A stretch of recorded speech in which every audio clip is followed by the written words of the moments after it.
Bonjour YouTube, ici Largo pour un retour à chaud sur Frostpunk The Board Game, l'édition française donc que je viens d'acquérir.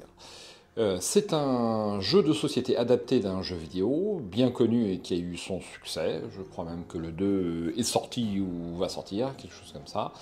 Et je ne pouvais pas passer à côté de ce jeu pour la raison essentielle que l'auteur, donc qui s'appelle Adam Kwapinski, est également l'un des auteurs de This War of Mine.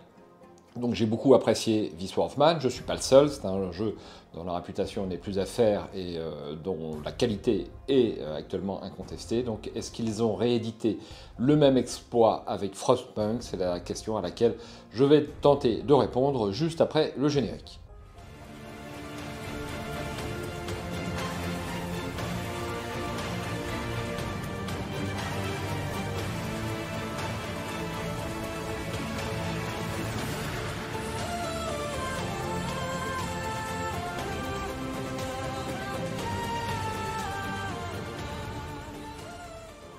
Nous sommes le 17 avril, il est 14 h et je suis avec mon petit café parce que j'ai besoin d'un petit remontant pour vous parler de cette gigantesque table.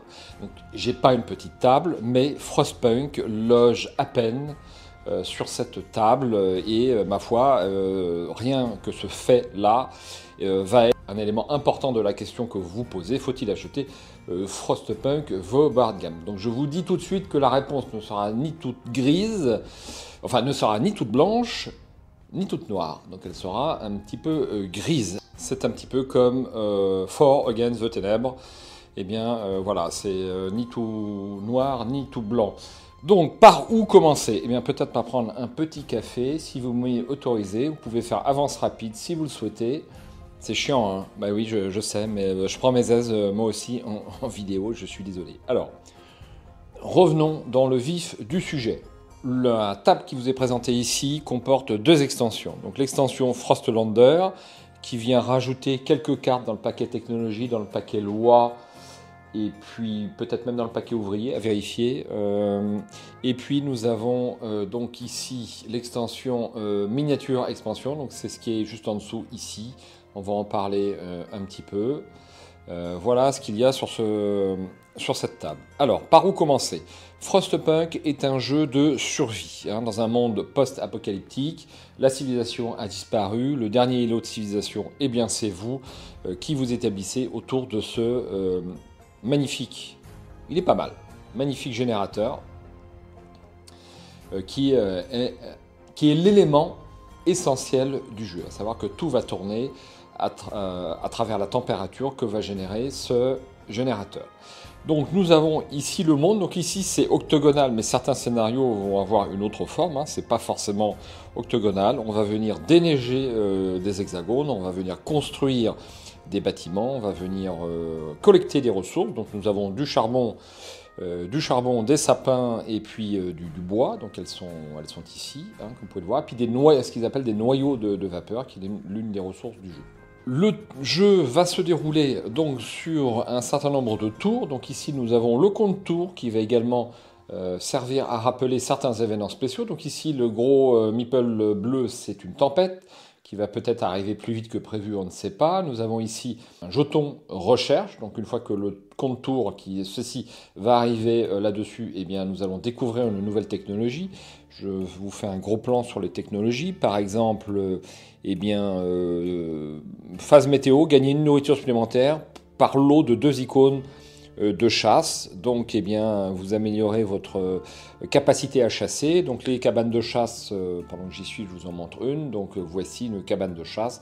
Donc, vous avez un icône de chasse en bas et à droite, et quand vous utilisez les bâtiments, vous avez droit à 4 nourritures. Donc ça, ce sont les technologies, et on va les développer une par une sur ce tableau. Nous avons également des petits jetons verts qui sont des éléments d'indication d'un événement propre au scénario. Donc en l'occurrence, cette partie a été jouée à 2 joueurs. On a fait du jeu de boudin puisqu'on va terminer gelé dans cette partie, donc nous n'allons pas tout à fait la terminer, enfin tout partait en cacahuète, donc on a arrêté là. Et c'est le premier scénario de base, le scénario d'initiation. Donc j'aurais bien aimé vous faire une vidéo avec avec l'ensemble des scénarios joués, puisque vous avez un livret de scénarios que je vais vous feuilleter brièvement. Donc voici tous les scénarios qui sont inclus donc, dans cette boîte. Donc vous voyez qu'il y a de quoi faire, sachant que chaque scénario vous demandera une demi-journée à une journée. J'exagère à peine. Hein. Donc on a une mise en place qui est différente. On peut avoir de nouveaux meeples, enfin de nouveaux plateaux, de nouveaux meeples ou de technologies particulières. Chaque scénario a sa mise en place. Par exemple, le Dricknood, vous allez utiliser ces tuiles-là, qui d'ailleurs, ça fait l'objet d'une petite extension que vous pouvez également acheter à prix d'or pour non pas avoir du carton, mais un vrai train abandonné, si vous voulez. Ici, le canyon, vous voyez, on a une forme différente pour le plateau de jeu. Voilà pour le scénario. Donc je reviens donc au tour de l'ensemble des éléments de jeu. Vous avez ici le plateau soir sur lequel vous allez venir mélanger des cartes dans ce paquet-là et chaque soir vous allez tirer une de ces cartes. Donc le paquet est approvisionné par celui-ci, mais aussi des cartes qui sont là-dedans, qui vont être la conséquence de vos actes. Nous avons ici un élément essentiel du jeu, à savoir le plateau qui fait la température de votre générateur. Donc ici par exemple, nous avons une température qui est située donc à 4 sur cette ligne. Donc tous les bâtiments orange et tous les bâtiments rouges sont chauffés. La case générateur est chauffée et une case autour du générateur s'est chauffée aussi. Si par exemple votre jeton est ici, rien n'est chauffé, ce qui vous donne, à chaque fois que vous utilisez un bâtiment non chauffé, donc un bâtiment rouge comme celui-ci, vous voyez que vous avez un petit liseré rouge au bas de chaque bâtiment, si vous utilisez ce bâtiment alors que vous êtes dans une situation, vous allez augmenter l'un des marqueurs qui est là-bas, un marqueur maladie.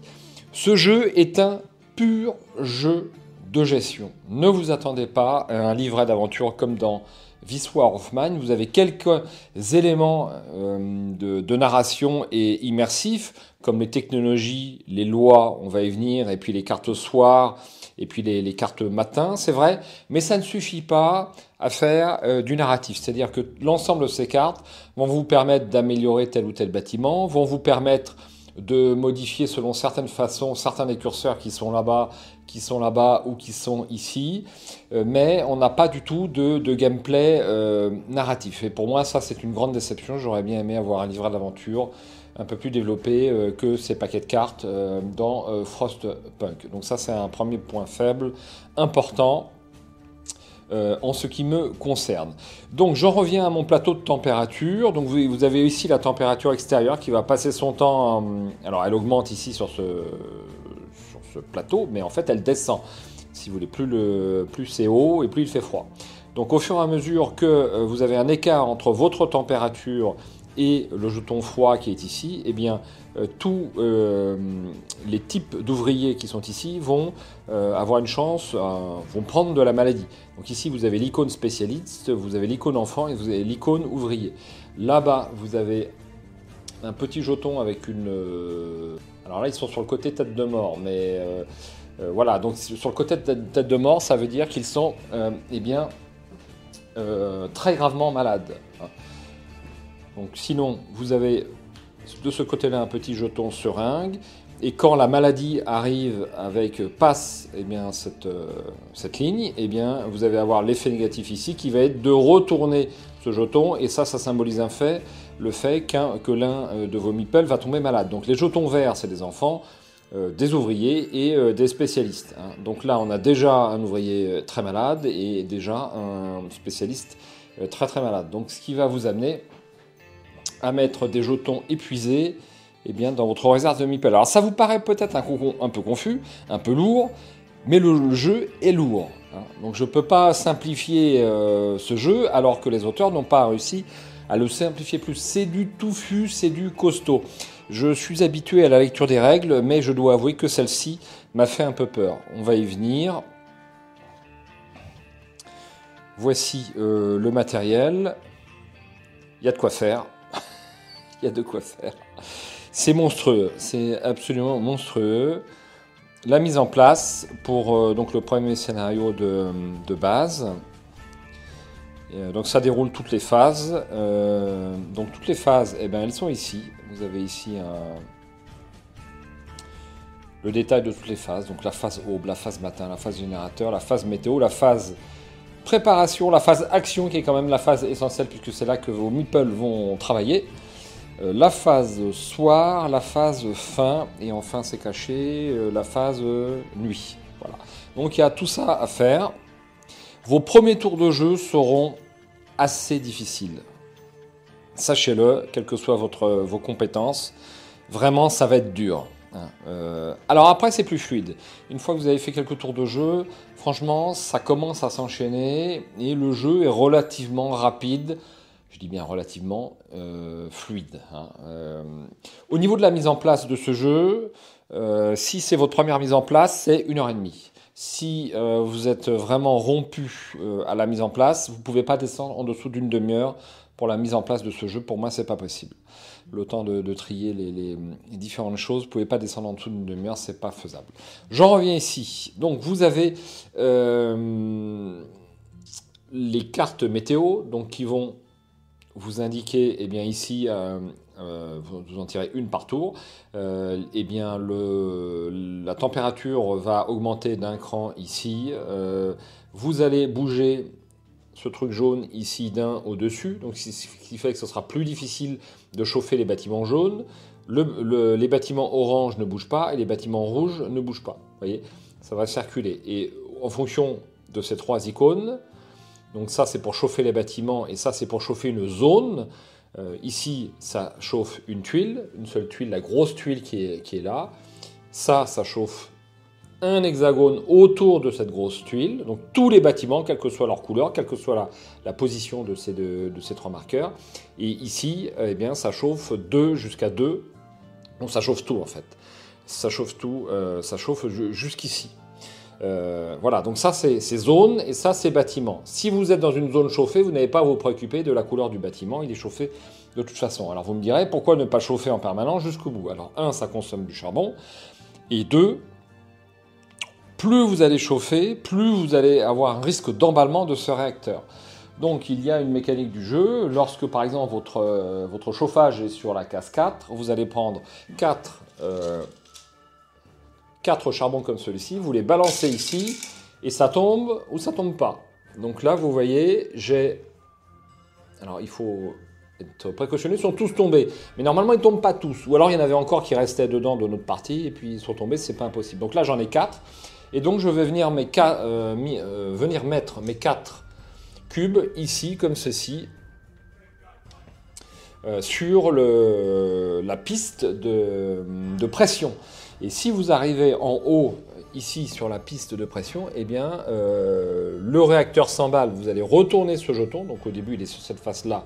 Et ensuite, dès que le réacteur s'emballe, il passe sur cette face. Et s'il s'emballe à nouveau une fois, eh bien, malheureusement, vous avez perdu la partie. Donc, il faut faire attention à ce générateur. Donc, c'est l'un des nombreux moyens de perdre la partie. Je continue. Alors, nous avons un certain nombre de cartes loi qui sont ici et que vous allez, à l'aide d'un des bâtiments, pouvoir faire voter. C'est toujours des choses plutôt intéressantes. Vous voyez, par exemple, repas chaud. Chaque fois que vous effectuez une action avec un meeple citoyen, vous pouvez dépenser de nourriture pour compter cette action comme chauffée. Donc ça permet, et en plus on va rajouter un jeton espoir. Donc ça permet de faire une action chaude, c'est-à-dire que vous n'allez pas augmenter votre curseur de maladie quand vous faites une action, ce qu'ils appellent une action froide. Donc les actions froides, c'est utiliser un bâtiment qui n'est pas chauffé, c'est déneiger. Déneiger, c'est systématiquement une action froide. Il y a comme ça un certain nombre d'actions qui sont froides et d'autres qui sont chaudes. Idéalement, il faut faire tout le temps des actions chaudes, c'est le plus sécurisant. Vous voyez, les illustrations sont très très jolies. Donc je ne sais pas si c'est issu du jeu vidéo, mais en tout cas moi j'aime beaucoup. C'est vraiment c'est très immersif. Alors la qualité des cartes est assez mauvaise, hein. C'est dommage. C'est du carton vraiment pas épais du tout et c'est vraiment très fragile. Donc si vous y jouez beaucoup, un sleeve sera nécessaire.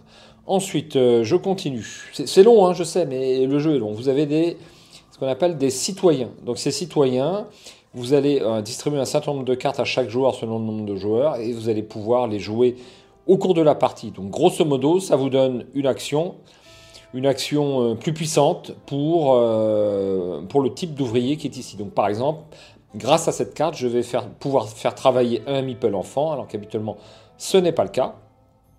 Et je vais pouvoir faire ramasser des ressources à ces enfants, alors qu'habituellement je ne peux pas. Hein.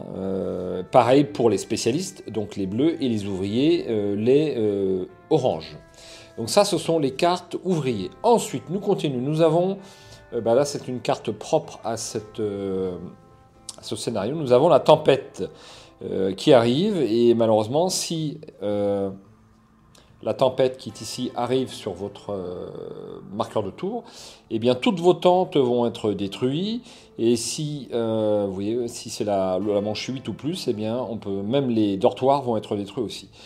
Donc les tentes permettent de loger et de chauffer vos meeples, pareil pour les dortoirs, sauf que les dortoirs sont des bâtiments qui sont orange, donc plus faciles à chauffer, et les tentes, là on n'en a pas construit, sont des bâtiments jaunes, et qui sont donc plus difficiles à chauffer, puisque vous voyez, ils sont plus hauts que les bâtiments orange. Nous avons ici des cartes expédition. Donc nous allons pouvoir envoyer des meeples en expédition, et quand vous arrivez au bout, eh bien, selon une mécanique assez habile, ma foi, au bout de l'expédition, ça va vous prendre plus ou moins de temps. Les meeples vont avancer par rapport à ce qui est ici. Donc vous n'avez pas de maîtrise du chiffre 2. Donc si j'ai un 2 ici, je vais avancer de 2 cases sur l'expédition. Une fois que je suis arrivé au bout, eh bien, je peux la retourner, avoir un bonus immédiat, ou alors essayer de continuer mon expédition pour essayer d'avoir encore plus de bonus. Donc vous avez un petit texte fluff. C'est pas mal foutu en ce qui concerne ces expéditions. Donc là, c'est ma défausse, donc je vais pas en parler. Je vais vous retourner peut-être une carte soir pour voir ce que c'est. Donc là, par exemple, désespoir. Si vous avez au moins un jeton espoir actif de chaque type, choisissez une option. A, mécontentement. B, placer une tuile proche ou une tuile éloignée. C, résolvez 2 effets ateliers. Alors, comment ça fonctionne ces cartes? Eh bien, à l'aide d'une piste très importante qui est de l'autre côté du plateau de jeu et qui fonctionne avec ces 2 petits sacs. Donc ça, en fait, j'en ai pas besoin puisque j'ai les meeples de l'extension, donc n'y faites pas attention. Vous avez cette piste de mécontentement et d'espoir. Donc la colombe et le mécontentement, donc le point levé, qui sont très importantes. Ici, vous avez déjà une façon de perdre la partie. Si vous arrivez ici, vous avez immédiatement perdu la partie. Donc quand on vous demande de rajouter du mécontentement, vous allez piocher donc, dans les petits sacs mécontents, vous allez piocher donc comment ils appellent ça, un pion, et puis vous allez le placer ici. Donc face noire, face non active, face blanche, face active. Selon les pions que vous avez sur cette piste, eh bien, donc là nous avons la justice, nous avons les soins et la motivation. Ici nous avons l'indifférence, nous avons également la cupidité et puis la colère. Voilà, il y a trois types rouges et 3 types verts. Cette piste va directement influer sur les cartes que je viens de vous présenter juste avant. Et plus vous aurez d'effets actifs positifs, mieux ce sera. Plus vous aurez d'effets négatifs rouges, actifs, moins bon ça sera. Sachant que par exemple, l'un des bâtiments, qui est la cantine, vous permet eh bien, de faire baisser le mécontentement ou d'augmenter l'espoir à l'aide de nourriture. Donc nous avons ici une piste avec l'ensemble des bâtiments. Vous avez le coup qui est ici, donc bois, noyau de vapeur, 2 noyaux de vapeur, et puis donc il n'y a pas de charbon, c'est que du bois et ou des noyaux de vapeur. Et vous avez tous ces bâtiments qui sont inclus, je crois, sur l'ensemble des scénarios. Et ici vous avez un certain nombre de bâtiments qui vont être dépendants du scénario et ou des technologies que vous allez adopter et ou des lois que vous allez adopter. Par exemple, le pub, le bâtiment pub ne va pouvoir être opposé que si vous avez la technologie qui est ici, dont j'ai oublié le nom. Alors, ce qui me fait aborder la carte qui est ici. Donc vous avez ici une carte qui est expert contre-maître. Donc au début du jeu, chaque joueur va choisir une carte expert. Il y en a 4 dans le jeu. Et chaque expert va vous donner un petit pouvoir spécial sur l'une des phases. Donc moi j'ai choisi expert contremaître et puis Jérôme avait choisi, où est-ce qu'elle est sa carte? Elle est là, expert en santé. Donc pour ça, seulement si vous épuisez un soin, ça va être retourné eh bien, le pion soin que vous avez ici, et donc le passer sur sa face noire alors que là il est sur sa face blanche, et vous allez avoir un effet spécial, en l'occurrence soigner 2. Donc le jeu est livré avec 4 fiches, donc expert social, expert santé. Ici nous avons, ma table n'est pas assez grande, nous avons expert du générateur et expert contremaître. Vous choisissez une seule carte expert, mais vous allez vous répartir les 4 fiches. À quoi servent ces 4 fiches? 1, c'est un aide-mémoire pour l'ensemble des règles du jeu. 2, c'est une répartition du suivi de l'ensemble des règles et des différentes pistes sur les joueurs.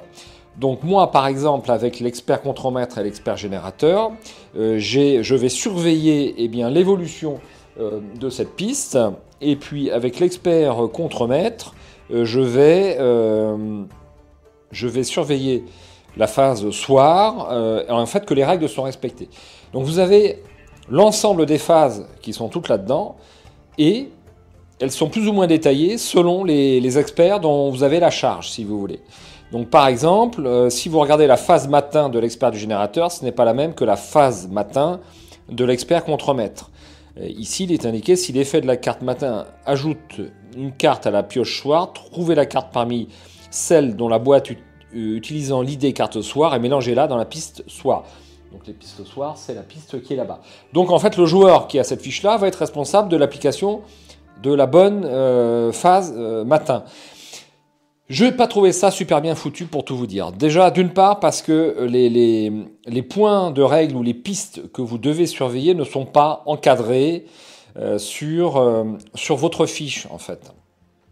Donc là, par exemple, cette phase matin aurait dû être encadrée, sachant que c'est moi, l'expert contremaître, qui doit surveiller absolument l'application de cette règle.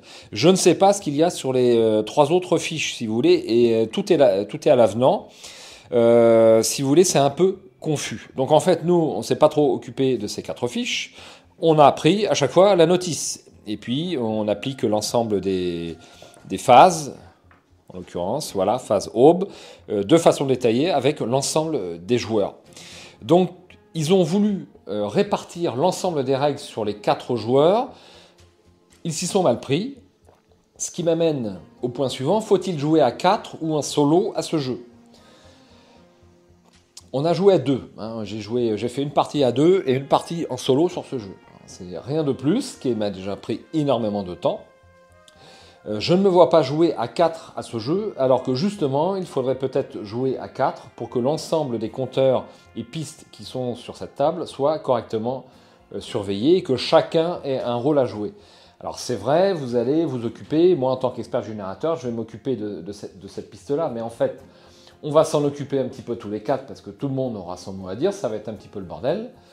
Et puis, au niveau des actions que chaque joueur va pouvoir effectuer, eh bien, elles ne sont pas très très nombreuses. C'est-à-dire qu'à la phase action, qui est la phase essentielle du jeu, vous allez pouvoir prendre un petit meeple qui est ici. Donc ça ne se voit pas, mais là par exemple c'est un meeple enfant, alors c'est un mauvais exemple. Je vais prendre un meeple ouvrier, comme ceci. Donc c'est issu de cette extension là, et puis je vais venir par exemple le poser ici pour utiliser des bâtiments, je vais le poser ici pour prendre des ressources, selon que ce soit chauffé ou non, il va y avoir différents effets de jeu ici, et ainsi de suite. Je prends un meeple, mon voisin prend un meeple, et ainsi de suite. Lorsqu'il y a un souci, eh bien c'est le joueur, un souci d'entente, c'est le joueur qui a le jeton commandement, qui tourne à chaque manche, qui va décider, si vous voulez. Donc c'est la seule vraie décision que vous allez prendre, c'est comment vous allez utiliser, on va dire, si vous êtes 4, un quart des meeples ouvriers qui sont ici, c'est la seule décision que vous allez avoir à prendre. Alors peut-être que si vous avez 4 joueurs expérimentés, eh bien chacun va faire du roleplay un petit peu à la table et l'expert du générateur va prendre son rôle très au sérieux. L'expert en santé qui lui est chargé de surveiller les pistes maladies qui sont ici, va encore prendre son rôle très en sérieux et va chercher à convaincre les 3 autres joueurs que c'est très important pour la suite de la partie, eh bien, de ne pas faire augmenter, de ne pas envoyer les gens dans le froid, si vous voulez. Y a moyen de faire un petit peu de roleplay, je pense, de façon très amusante sur ce jeu. Alors, il faut avoir les 4 joueurs pour. Déjà, où est-ce que je vais loger mes 4 joueurs? Alors c'est vrai qu'on n'a pas de plateau individuel sur ce jeu. Nous avons simplement une carte expert individuelle et nous avons un paquet de cartes plus ou moins développées selon qu'on l'on joue de 1 à 4 joueurs. Un paquet de cartes ouvriers, action spéciale développée, je en ai parlé tout à l'heure, que vous avez devant vous. C'est tout, hein. Donc en fait là, si je veux mettre un joueur au bout, je peux. Alors forcément, il faut que le joueur soit assis en face des pistes qu'il surveille. Alors je continue avec l'ensemble de mes pistes. Donc la piste qui est là-bas, qui est l'une des pistes importantes. Vous avez ici un jeton nourriture, donc ça permet de stocker la nourriture. Vous avez un jeton faim, donc là qui n'est pas tout à fait bien situé, il devrait être ici. Donc certains effets vont vous faire augmenter la faim, et pour faire à chaque tour, vous serez obligé de consommer par exemple ici 5 nourritures pour faire redescendre ce jeton ici, et donc vous enlevez 5 ici. Si malheureusement, le jeton fin n'est pas à 0. Déjà, il y a un premier effet ici. Vous allez rajouter un jeton mécontentement. Ici, vous allez rajouter un jeton mécontentement, mais en plus, vous allez avoir un mort. Ici, un jeton mécontentement et 2 morts, et ainsi de suite. Donc, le but du jeu, c'est de toujours avoir ce jeton ici à 0.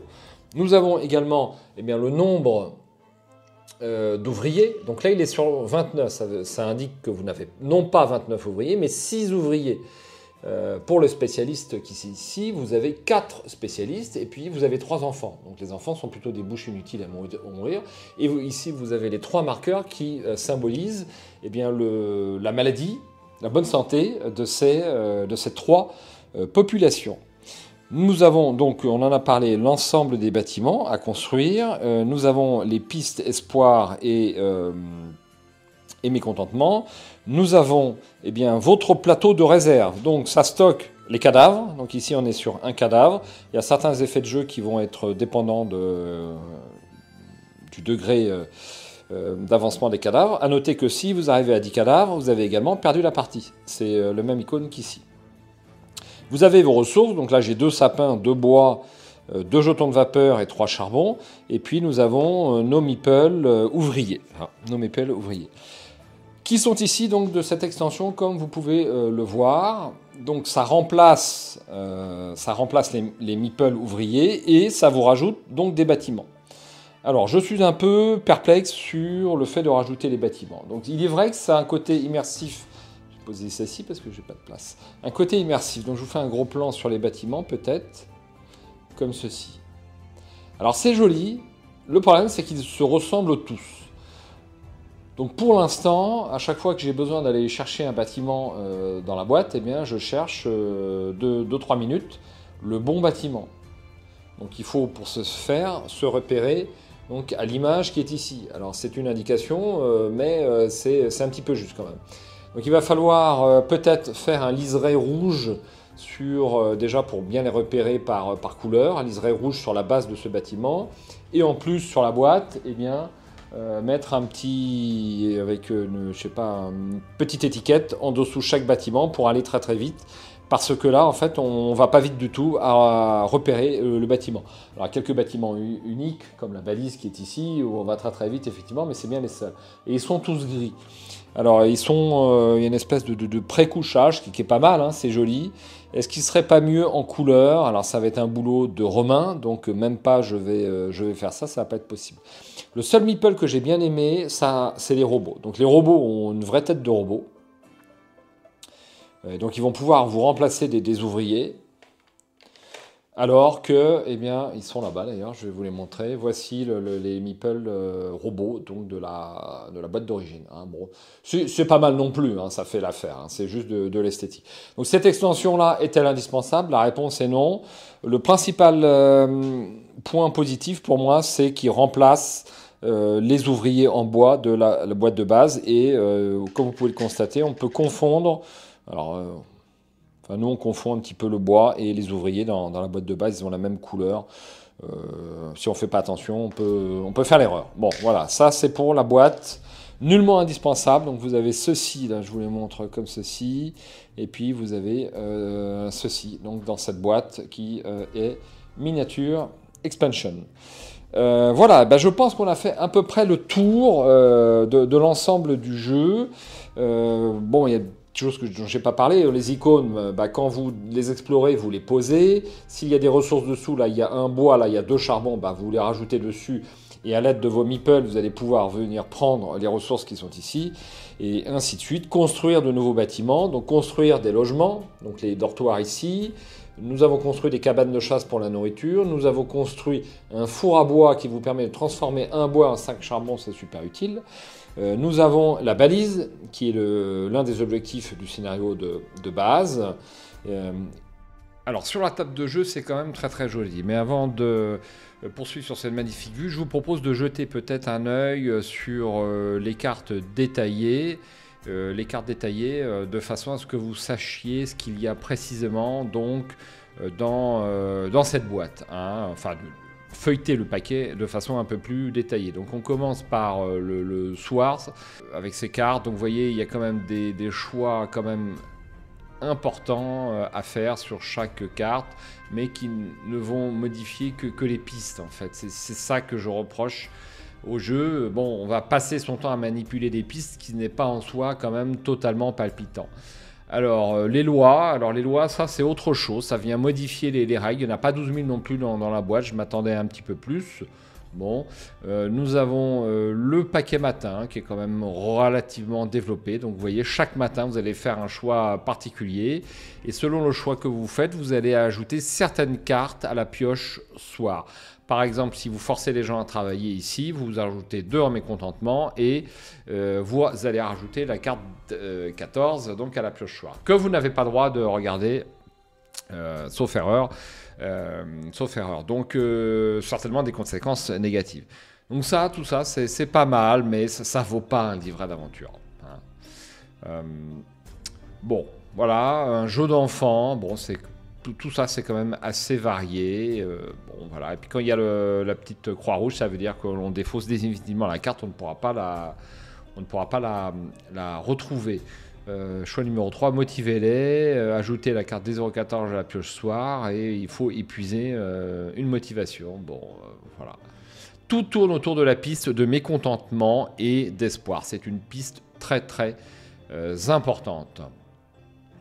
Donc les cartes météo, on a déjà vu, c'est pas la peine de vous les remontrer, pardon. Donc voilà, je vous fais encore une petite vue d'ensemble de cette table de jeu parce que c'est le point faible en fait de ce jeu, c'est la place qu'il faut pour l'installer. Et puis si c'est votre table de dîner ou de déjeuner, c'est mort quand même. Et puis les parties sont quand même très très longues.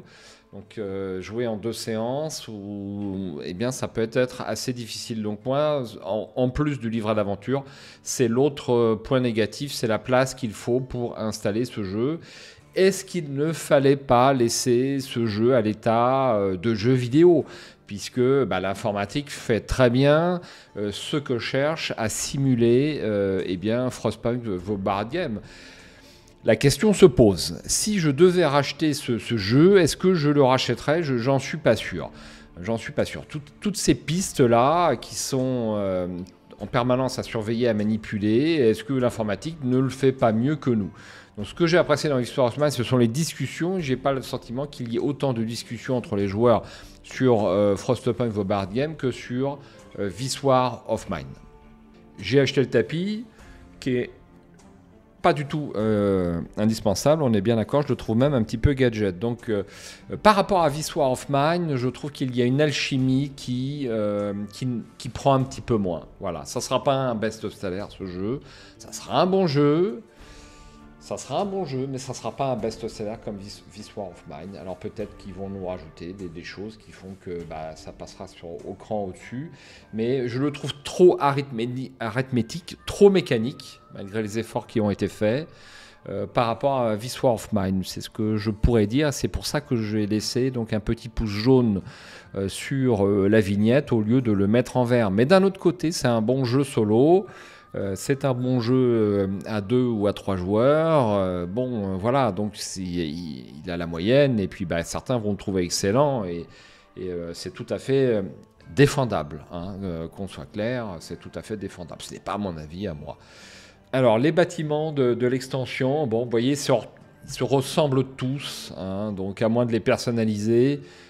Je ne peux pas conseiller cette extension, je trouve qu'elle est quand même un petit peu dispensable, ça c'est clair. Alors, ce qu'on peut dire, c'est qu'il y a une bonne immersion dans le jeu, malgré tout ce que j'ai dit. C'est clair et net, on est bien immergé quand même dans cette colonie survivaliste. L'autre point important, c'est j'ai envie de rejouer. Enfin, en ce qui me concerne, j'ai envie de rejouer, de mener cette colonie, de jouer les différents scénarios. L'envie est bien là, et on est bien d'accord que c'est l'essentiel. Ensuite, nous avons de belles illustrations sur les cartes, partout, et ça rajoute beaucoup à l'immersion. Donc la ligne graphique est quand même très sympa. Par contre, c'est un jeu univers, donc c'est vraiment pour les amateurs de gros jeux. Si vous êtes plutôt jeu occasionnel, eh bien, n'y allez pas, c'est évident. Nous pouvons dire également que c'est un pur jeu de gestion. Ça peut être bien ou pas, selon ce que vous pensez des jeux de gestion. Mais c'est vraiment un pur jeu de gestion. J'insiste beaucoup là-dessus. Alors, pourquoi ne pas y jouer plutôt sur ordi? Effectivement, voilà, laissez à l'ordinateur ce qu'il fait très très bien. La question peut se poser. Hein. Alors, pour l'extension Frostlander, qu'est-ce qu'on a exactement dans la boîte? Que je vous le précise un petit peu. 8 cartes technologie, 8 cartes matin, 22 cartes soir, 4 cartes loi et 6 cartes société. Rappelons que les cartes société vont venir modifier vos ressources de départ et vont grandement influer sur la difficulté du jeu, ainsi que tous ces jetons qui sont plus épais et plus agréables à manipuler. Ils sont en bois, c'est plutôt sympa. Donc cette extension-là, pour tout vous dire, ils auraient pu la mettre dans la boîte, mais bon, le jeu est déjà assez cher. Alors le prix, j'ai payé tout ça 200 € et je l'ai acheté sur Ocaseo. Je crois que grosso modo, c'est 200 €. Hein. Alors c'est un jeu quand même que je vous recommande. Hein. Vous avez tous les éléments pour juger si c'est fait pour vous. Certains vont le trouver bon, d'autres vont le trouver peut-être un peu plus moyen, compte tenu des petits écueils que je vous ai cités. Bon, ça reste quelque chose quand même d'atypique. Et puis qui a son intérêt dans l'univers ludique de mon point de vue. Donc je ne le revendrai pas, je ne le rachèterai pas si je ne l'avais pas, mais je ne le revendrai pas. Voilà, je le garde et j'espère pouvoir vous montrer un certain nombre de scénarios de Frostpunk sur cette partie. Alors idéalement à 2 joueurs, mais bon, toujours le problème, hein, c'est une demi-journée à dégager par semaine si vous avez différentes activités et puis différents plannings avec les autres personnes, c'est super dur, quoi. Je ne sais pas comment font les autres youtubeurs, moi ça me dépasse totalement. Si vous avez des questions sur le jeu, n'hésitez pas à me laisser des commentaires. Je vous dis à ciao, bonsoir.